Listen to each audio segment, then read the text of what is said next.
इतना कितना है? इतना है या इतना है? जो नापेगा वो जाने कि जहां धरती और आसमान मिलते हैं, नानपुर से दूर, अगर मगर शायद से दूर, वहां भी दोनों में फर्क बस इतना सा है। धरती और सातवें आसमान में फर्क बस इतना सा है। ये एक अंतर प्रेरणा है। ये हमारी, आपकी, हम सब की अंतर प्रेरणा है। एक कदम, एक छलांग, एक बाजी, एक गहरी सांस और एक ललकार खुली हवाओं में कि हाँ, मैं बना हूं उन फिजाओं के लिए, कि हाँ, मैं बना हूं उन ऊंचाइयों के लिए जो ऊंची तो बहुत है पर नामुमकिन भी नहीं, क्योंकि मुमकिन और नामुमकिन में बस इतना सा फर्क है। धूप छांव में फर्क बस इतना सा है। तो बस चलिए फ्रैंचाइज इंडिया के साथ ये फर्क मिटा देते हैं। Franchise India. Good afternoon and very warm welcome, everyone. Thank you for joining us on Business Opportunity Over Chai. Business Opportunity Over Chai presented by the management of Franchise India with an aim to introduce you with a new brand every day at 12 o'clock. Today also we have come up with a new brand to introduce you with for business opportunities available in Indian market. Our today's brand is Galito's Flame Grilled Chicken. This is South Africa's popular QSR chain. They have 27 years in franchisee with 240 plus stores in 17 countries. We do have Miss Venus Parag, CEO Fran Global today with us to run you through with some introduction and introducing you with the brand today over this platform. I would want to request Venus to please take over the lead and brief about the brand, introduce everyone who is joining us today to know about the exciting opportunities available in Indian market today. Over to you, Venus. Thank you. Thank you so much, Neha, and hope you get better soon. Good afternoon, everyone, and welcome to the international edition of Business Opportunity Charcha Over Chai. You know this, I know this, we know this, we do this every day, 12 o'clock, and for over 3.5 years now, we are launching and bringing it to you one brand, unique brand every day, and connecting, creating the biggest platform, digital platform to connect franchisees with brands. And we are Fran Global, and Fran Global, as part of Franchise India, our focus remains connecting global brands with new markets. In this case, India, which again, especially for our brand for today, Galitos. India is a very interesting market, a very important market. They have experienced, they've had very interesting and good experience with India. They were here with a very big partner. And so their understanding of India is very intricate and deep down. They understand the market. And so that's why it makes it more exciting that as they re-enter or they're looking to re-enter India, their ambition, their vision, considering where India is in its economy and its growth. So very excited to bring Galitos to you today. The category, which I would say is a mix of a great product, which is chicken. Again, peri-peri chicken, originating out of South Africa with Portuguese roots, and has kind of become sort of a very, very popular, commonplace in India. So people understand this flavor, people understand this product. And I think what Galitos does is it brings it, the product, the brand in a manner, in a system which is more accessible, affordable, yet aspirational. So I'm really looking forward to hear from Galito's team today. How would they sort of look at India now as we bring the brand again, and what are the plans, and what kind of relationships we are possibly looking at. So we will discuss that over this hour we have. And today we have Adrian and Francois, who are from Galitos, and they're both right now in South Africa, although I know both of them travel quite a bit. and they're from the global development team of Galitos, come with extensive experience in franchising and food and beverage. So welcome, Adrian and Francois, and good morning to you. Good morning, Ines, and thank you for having us. And it's obviously, we're very excited to be part of this, and it's a privilege to be part of this. So thank you for having us. Absolutely. And so I think what we would try, so this is a live session just for everyone's information. People should be able to engage with us and Francois and Adrian in real time. And so you can put in your question and answer in the Q&A box while we are taking you through the brand and the presentation and the details. And we'll take it up once we have shown you the brand details. So keep on asking your questions and your feedback in the Q&A box. And now I welcome Adrian to, I think Adrian, you want to start with the video? Sure, yes. So we'll give you a short presentation. This will sort of give you a headline overview of the brand. And then obviously, Venus, we will follow that up and go through a presentation. Sure. More headline detail. And obviously, free to take questions at any time. 100%. Go ahead. Yeah.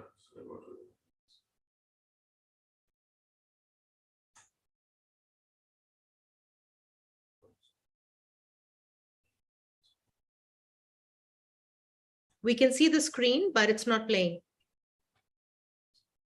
Okay, can you see now? We can see now, yes. We can see the presentation, yes. Okay, right. We're just going to take you through the video. But this is a presentation. This is not a video. We're just going to take you through a short. Sorry.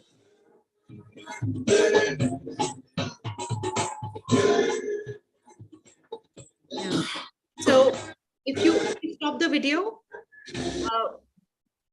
there is if you stop share, there is on the right hand side, you would find enable audio. I think then we can hear it properly.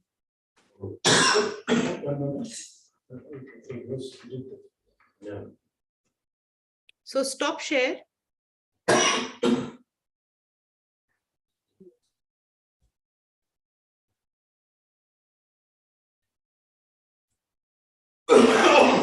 Now, when you put up the share screen on the left hand side, sorry, you have to click a box share sound. That's the only thing which you need to do. You can see it. I was just looking for it.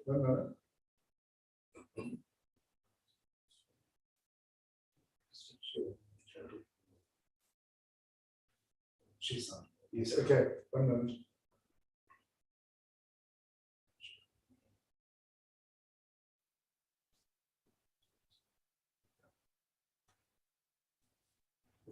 Go back to the...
Stop share. Yeah, stop share. Now we carry on now.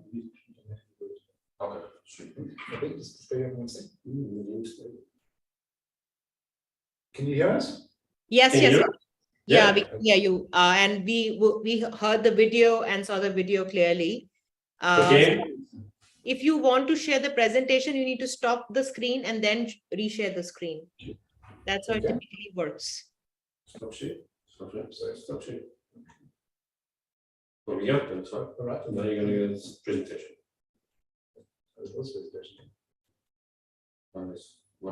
Share again. Do you want to share? Presentation. You want to go to the presentation? Yeah, that is good. Yep, it's coming up. Cool. Yeah. You want to go through? All right. Good. You want to talk about where to start? But you need to, Be able to see everything. but we need to, you need to do full screen because we are seeing a smaller screen. Okay. All right. Ash. Apologies, guys, we'll get this in a smaller screen. So again, while we are getting the tech, the slides together, welcome to our additional participants who have joined in the last 5-7 minutes. We are presenting you today Galitos. And we just saw a great video which really took us through the brand journey and where it is and what they will be, what they're going ahead with. And now we are going to share with you a presentation. Go ahead, Adrian. We still can't see your full screen. Oh, they can't see the full screen. Yeah. Okay.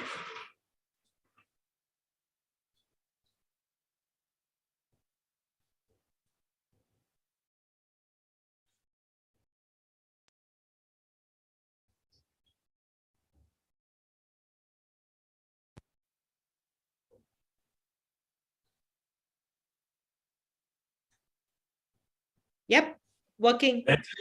Fantastic. Okay, much easier for everyone.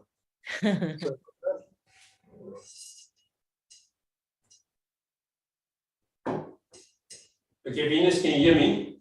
All right. Yes. Okay, so the original slide we just showed you a variety of the food that was offered, and obviously you saw that through the video. And just giving you a little bit of the history of who Galitos is and what we are. So there's a bit of we're going to touch on the past and the present and the future.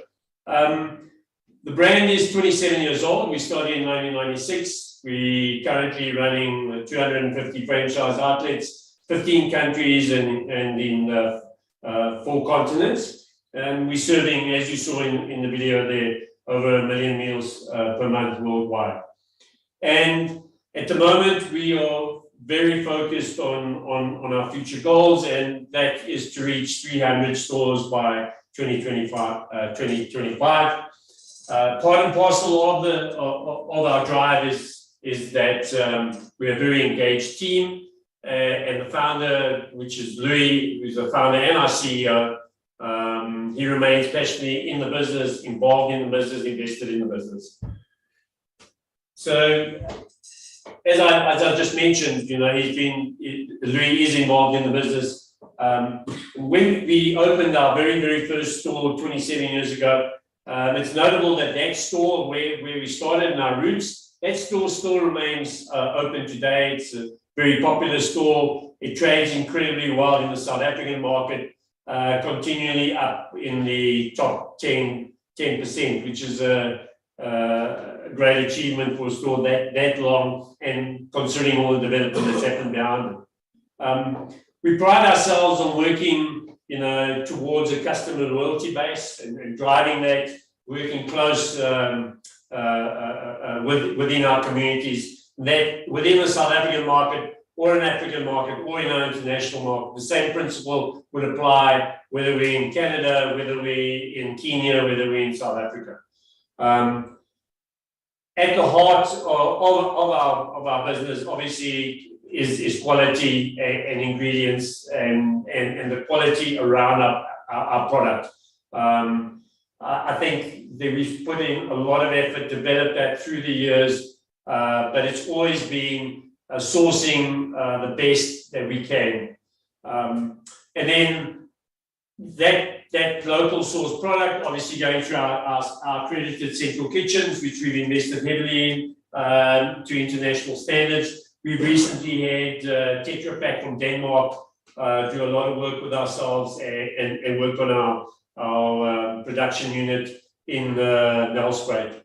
The other part that we're pretty proud of is that over 50% of our franchisees own multiple outlets. So that's where the tried and tested has really reflected itself for us. That people that have invested in, especially in the South African market, where notably our biggest catchment is, but people have decided to move ahead with more franchise operations. In the South African market, we have teams that have gone and opened 10, 15 franchises over a period of time because the model obviously works for them.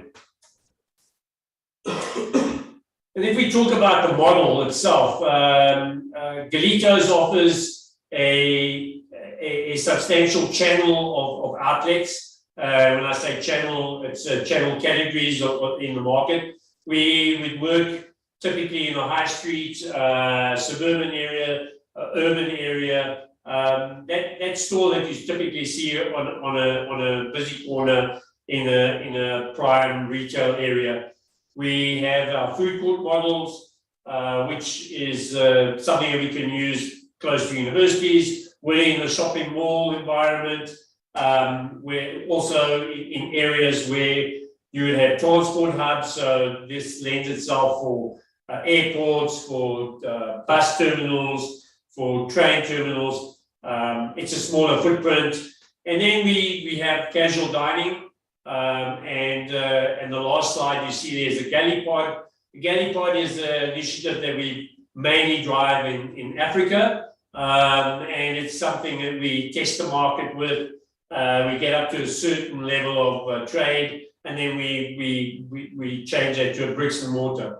Galipod is also caught on in terms of the renewal and sustainability image, go green around the world, because essentially we are using recycled shipping containers that we finish to a very, very high quality for longevity. And they're not only practical in the African market, but they're also very attractive. In terms of what we would be looking ideally in the Indian market, it would be to start off with the very first model, the high street outlet.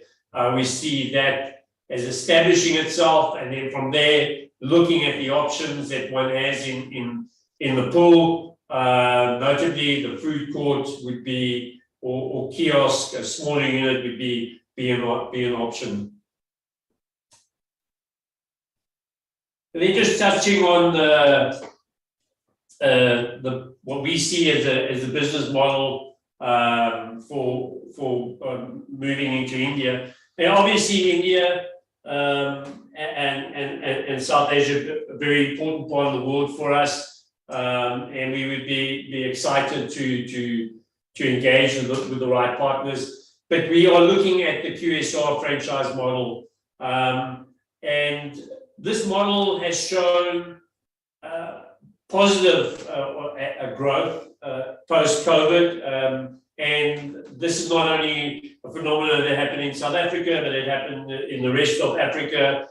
Typically in Canada, we see that as well. And where our business is moving to in the UAE, the same. Where we're looking at good rentals, high exposure, but also understanding the need for what would the capacity be for dining in? How does that interlink with the need today for delivery, and then just your typical take out? So typically, to start off with, we would be looking in terms of a QSR franchise model, something with good rentals, and a good exposure. At the same time, being clever about how we go about our capex, getting exposure for the dollar, so to speak. The other approach that we're taking, and as we've discussed, Venus, is we are looking at a territory franchise essentially for India. So we're looking to look at an urban area where there is the capacity and the appetite for 20 to 25 outlets. And then these, when we say where would we start, well, there's a lot that we go into how we would start. We would look, obviously, take research as a base, but also the experience of who we're engaging with and the exposure that potential operator has would also impact on where and how one would start. So I did touch on our initial channels. We'll be looking at the high street and trying to establish a flagship and creating the interest and excitement around that, and then expanding that model into smaller units and getting the scalability.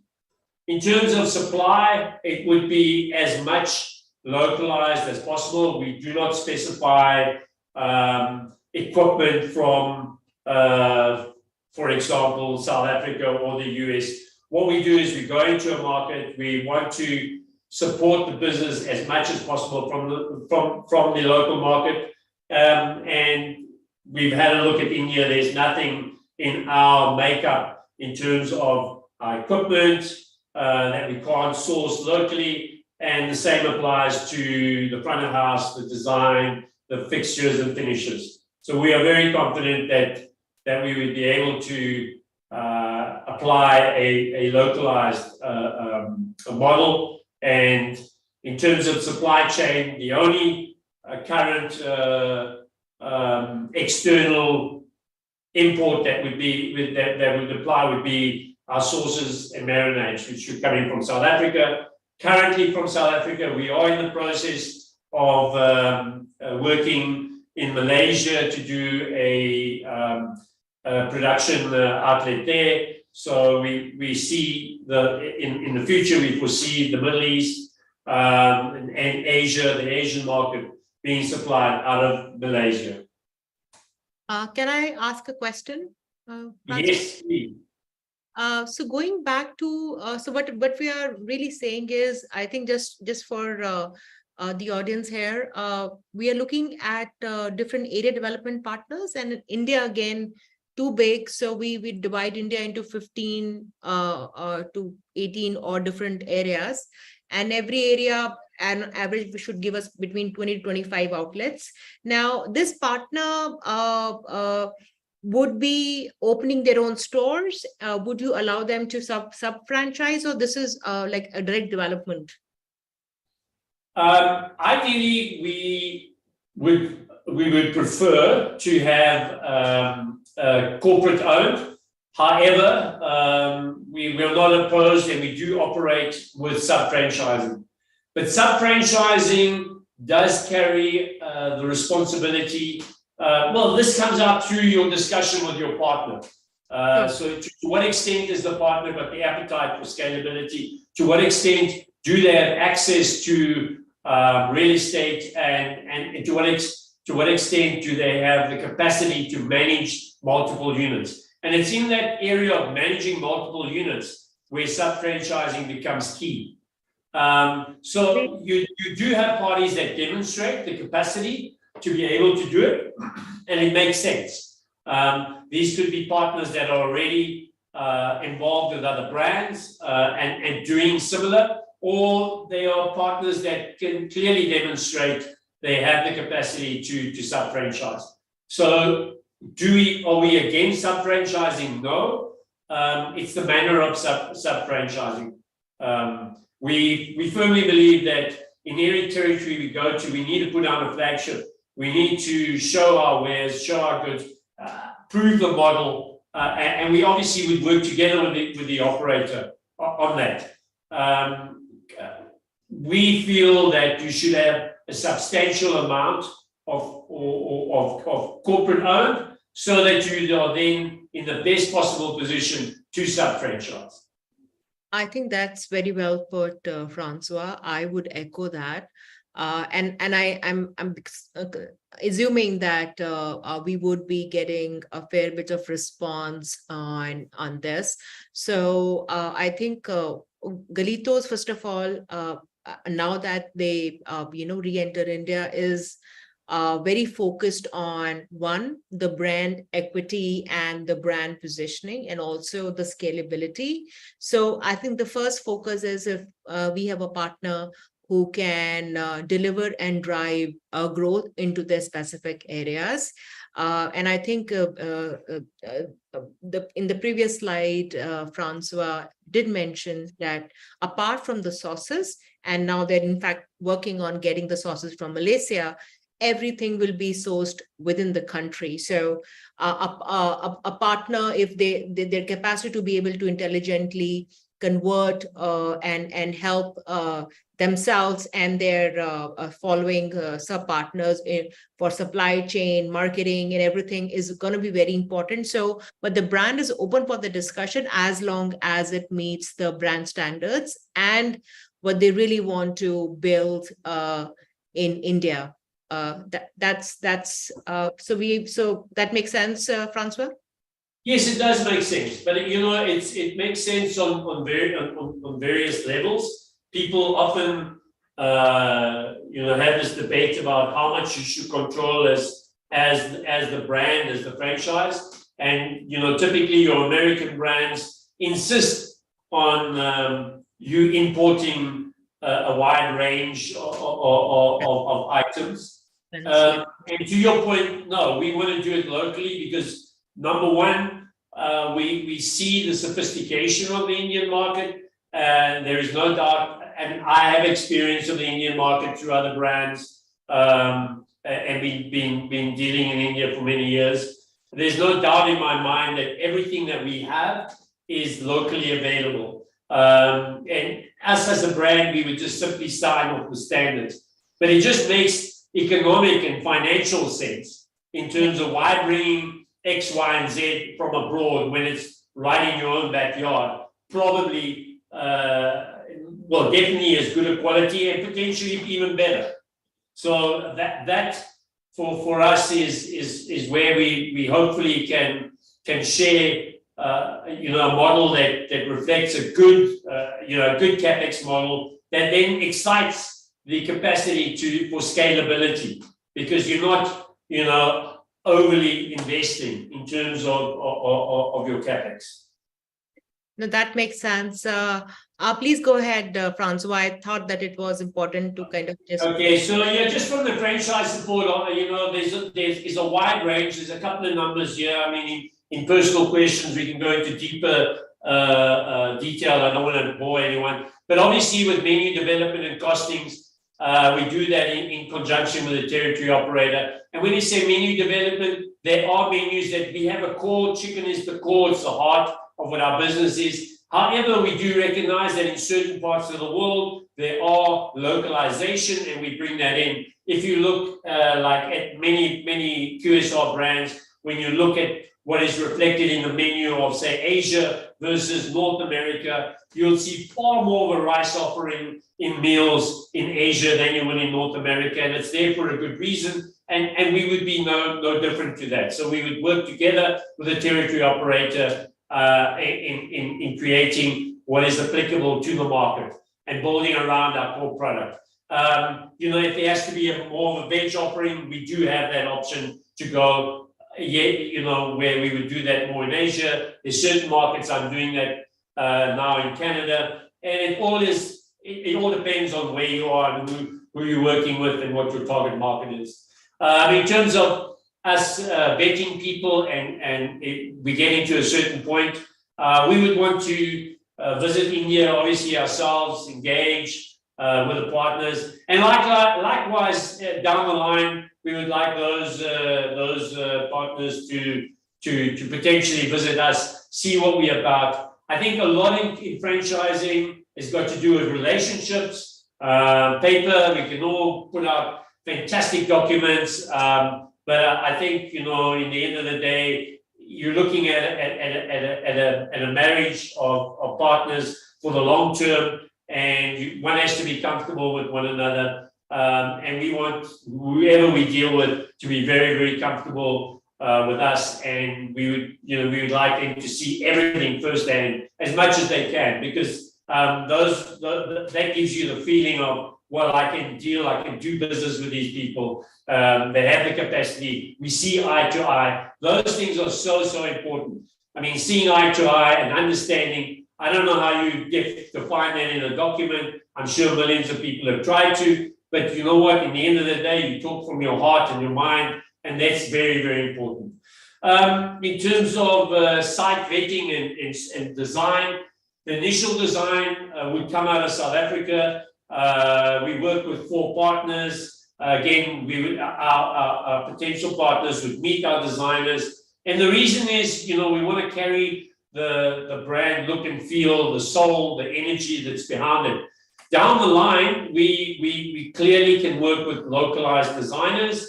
We don't keep it, but by that time, by putting down the first 1 or 2, even 3 stores, it becomes very clear what we are trying to portray.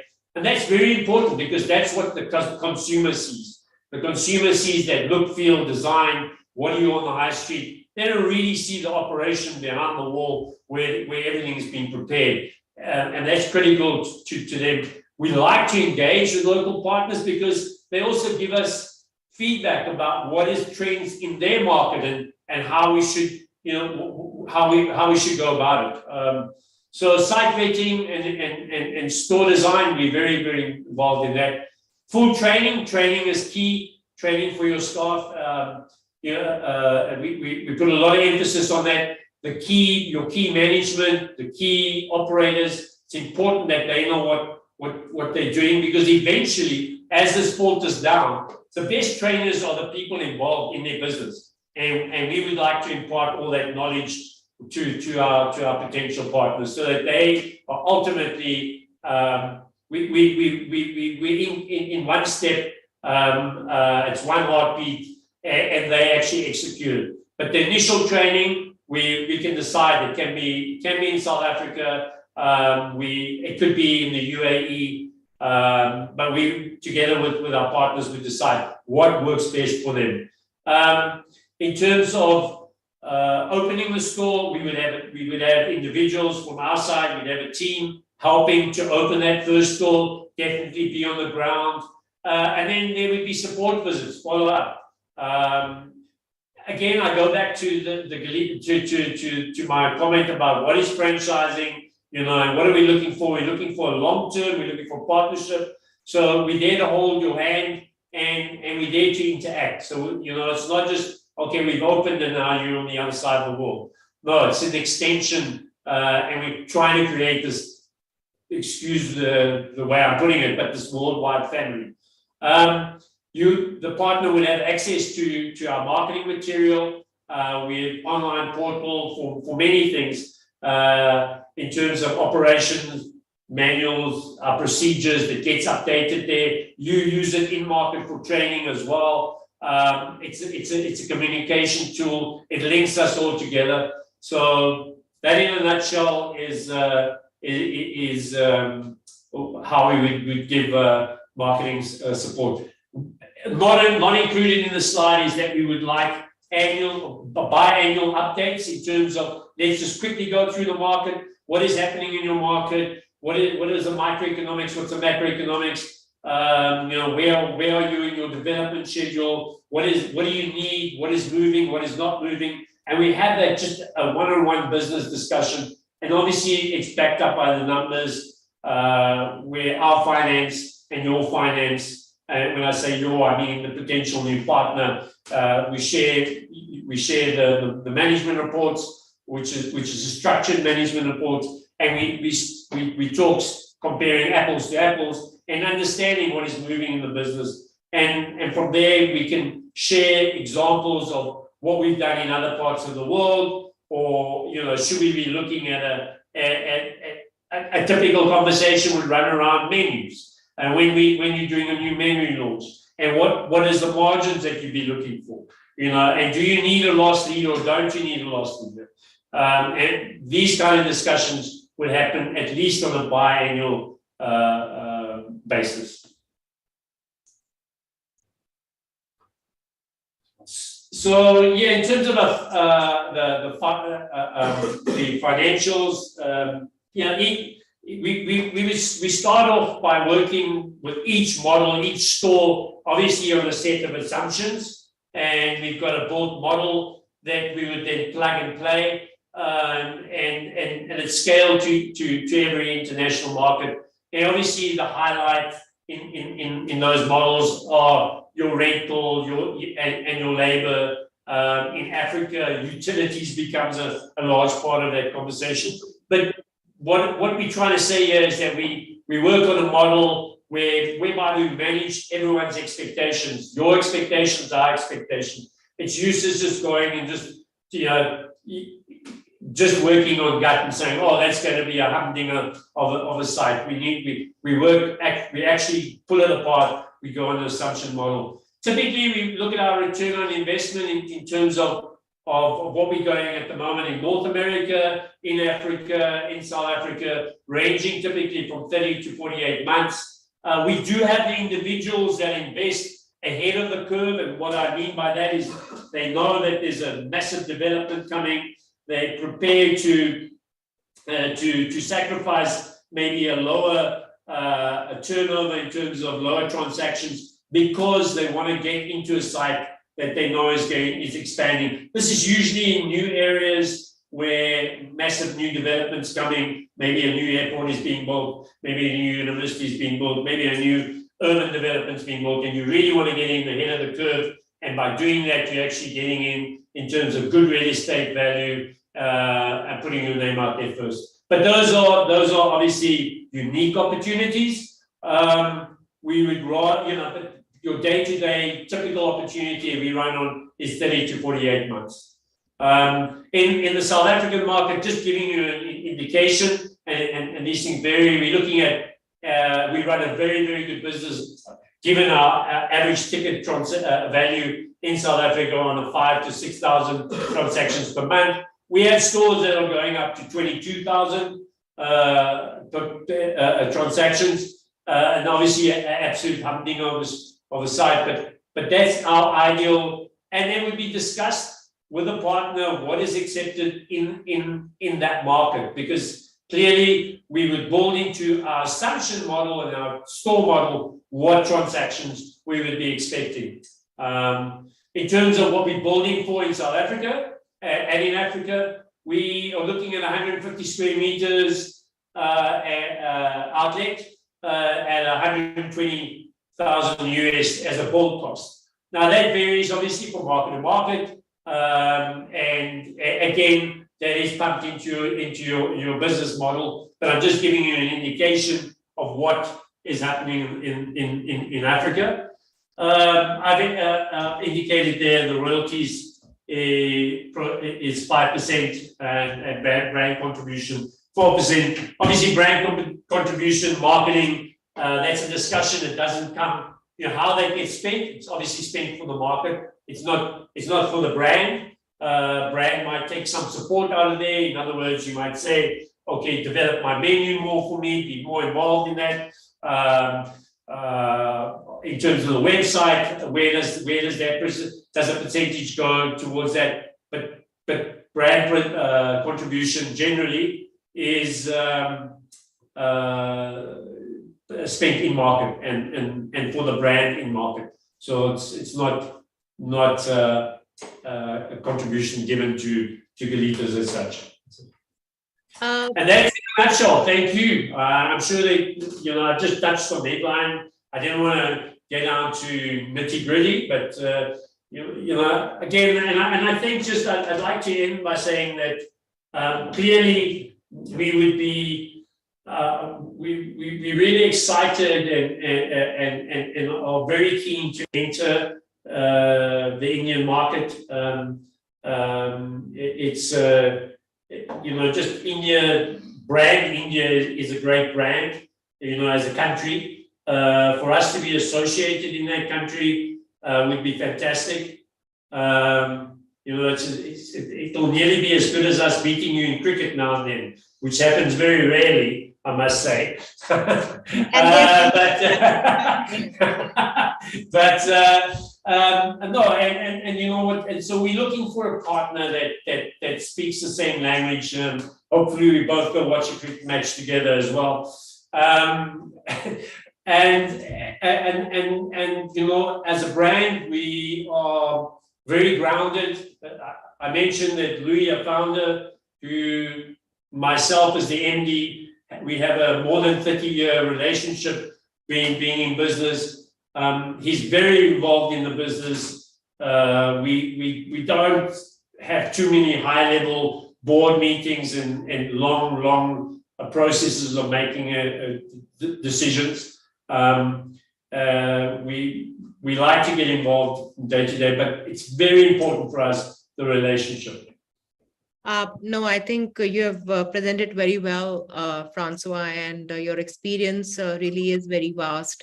And I think the way you look at India excites me, because you're looking at India not from a 10-15 store, but a 200, 300, 400 store market.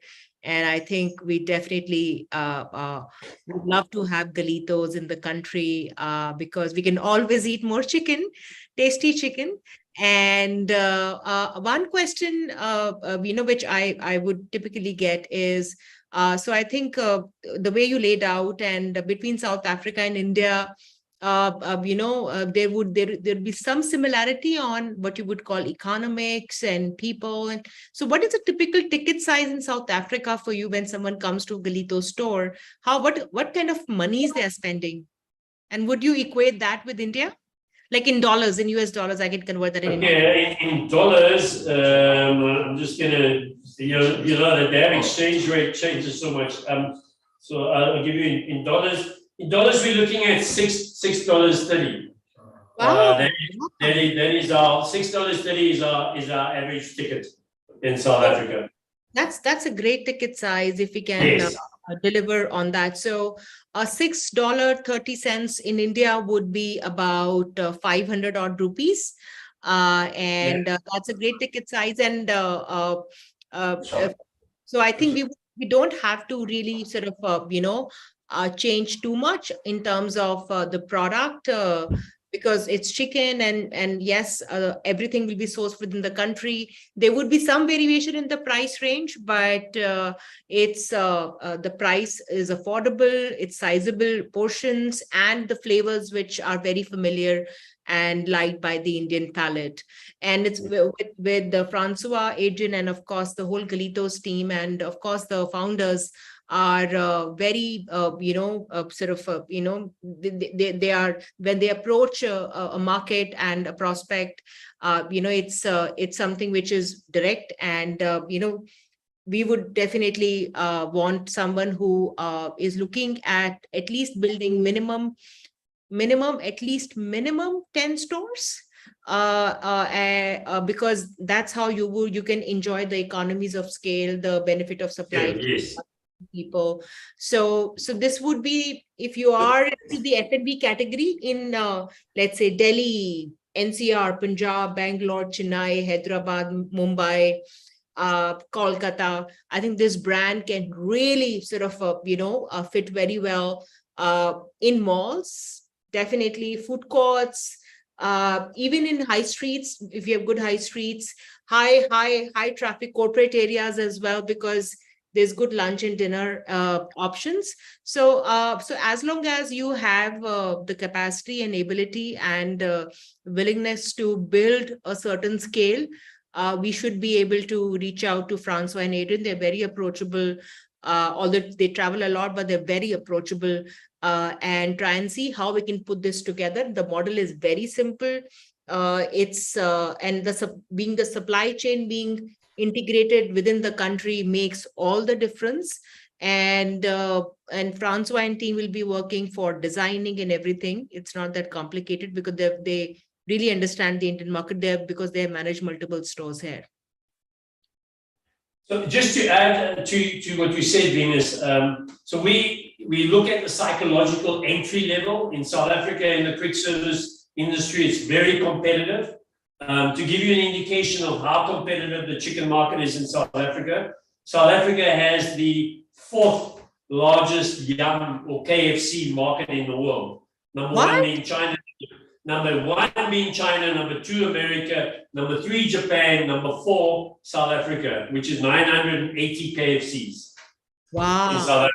So it shows, so we understand that. So our brand has to take into consideration how competitive. So the competitive value in South Africa is a 50 Rand, which is roughly $2.7. So we are accessible if you have $2.7 in your pocket. That's your entry level. And then obviously through family meals, we drive up our ATV. So we have models to drive it up to that $6.30. $6.17 and go higher, obviously. It's market dependent, but that gives you an indication how we look at the market. You know, we would be very competitive in terms of how do we stand with a KFC, a McDonald's. Where are they? They would play a large part of our assumption model because we would be very close in that market because there's a lot of those users that can be our users. And you know, when you start looking at bringing in your online and your Ubers and your DoorDash or your whoever you're using as your delivery parties in India, you want to be able to compete on those platforms with those brands. Right. And I think McDonald's and KFC, people like that, they have similar strategy in the country. So they would have what we call loss leaders. So you can have a burger which is like 70 cents, which is the veggie burger, the potato patty burger, but plus the average ticket size for a McDonald's in India, which is the cheapest in the world, actually comes to about $2.5-3 US. So I think that's a great strategy. And there's some questions. Let me try and see if Saddam, I hope, we have answered your question. The marketing plans for India, of course, cannot be generalized. They would really depend upon where we open. So we are looking at developing specific areas and working with specific area partners who can deliver anywhere from 10 to 25 stores minimum. The idea is to, if you reach out to us, we are working with Galito's team, reach out to us. And once we have a sense on who you are, what you want to do, we will then present you to the Galito's team and organize a discovery meeting. And the business model would be, discussed, would be agreed, and accordingly, the process would go ahead. But from an investment standpoint, for my Indian audience here, if you're looking to become a Galito's area development partner, the investment typically, I think you should have at least access to capital, at least about 2.5-3 crores.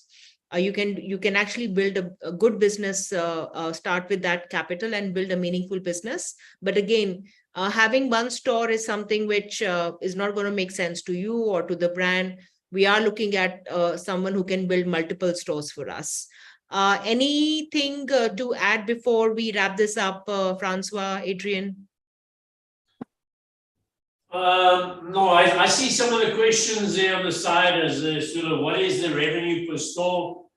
Now that depends on markets. I mean, I'm doing a lot of work in Canada. So in Canada, I've got stores that are tracking 150,000 US. So, but that's Canada. You know what I mean? So in South Africa, our average store, if we look at averages, is around about 38, 38,000 US per month. But these again, it's all in line of what is in the market, and that average is obviously brought down. You have some unbelievable stores that are in there, that are much higher than that.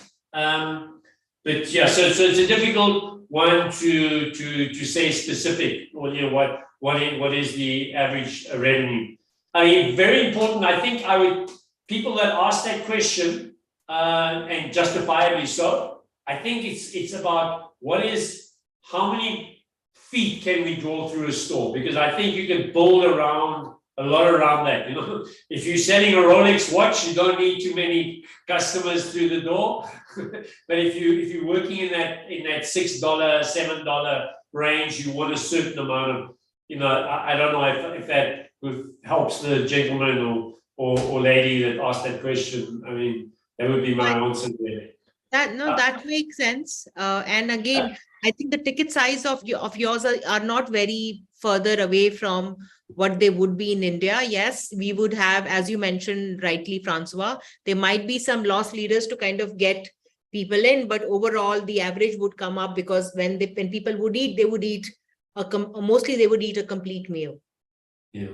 I mean, in terms of what is the future marketing plans in India, someone asked that question. I mean, clearly the long-term objective is a long-term relationship, and ideal for any brand is you want to slowly get to that pinnacle of becoming a household name, a household brand. That is your dream. And so everything you do has to move towards that pinnacle. How do I touch as many customers as possible? We look at our when I talk about our customers, it's not only your user base, it's your fan base. If you can see it as if we had related to sport and you're following the IPL, it will be, how do I increase my fan base, my team? And I think that's the approach we need to take. So it's reaching out, it's being there. And to do that, we've got to be consistent. We've got to offer value. We've got to offer quality. I mean, we have to build a name that is synonymous with quality, service, and value. I agree. That's very well put, Francois. Adrian, before we go, anything from you? No, I think Francois has covered everything we needed to discuss. So yeah, thank you very much for your time. Yeah. And please feel free, any more questions, absolutely. Thank you so much, Francois. When do you go back? How long you're here? I leave back to Canada in October the 10th, and then I come back to South Africa in December. And next year I'll be hopefully between South Africa, Canada, and hopefully India. Yeah, correct. So enjoy the weather of South Africa before you get into the winter. The cold of Canada, almost yes. winter of Canada. And Yeah. I'm glad that we could catch you while you were here. So again, I think I want to thank you. We are confident that we should be able to engage in some meaningful conversation. And if we do that, we'll reach out. So for people watching this now, later, or in the future, you have our details. I think my colleague Neha has put in her and my information. Reach out to us. We can have a quick chat and see if this makes sense. But I again very much thank you for your time, and really wish you all the best and good luck in your journey to acquire a franchise. If you are a partner, you have my details. Reach out to us if you meet someone who would be a potentially good partner for a brand like Galitos. Thanks again, and Neha, hope you're there and back. Yes. Yeah. Thank you so much, Venus. Thank you, Adrian. Thank you for briefing so much about your brand, that too very beautifully.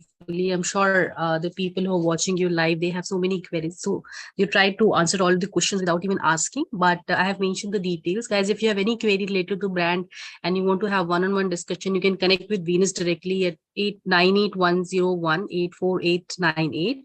You can write us at our email ID, which is feedback@franchiseindia.in. It is mentioned in the chat window also. Tomorrow again we are coming up with a new brand, which is Eggs. They're the largest producer of premium quality herbal eggs. So I would want you to join tomorrow again at 12 o'clock to know more details about this and the business opportunities available in Indian market. Thank you so much everyone for joining us today. Thanks a lot. Have a lovely day ahead.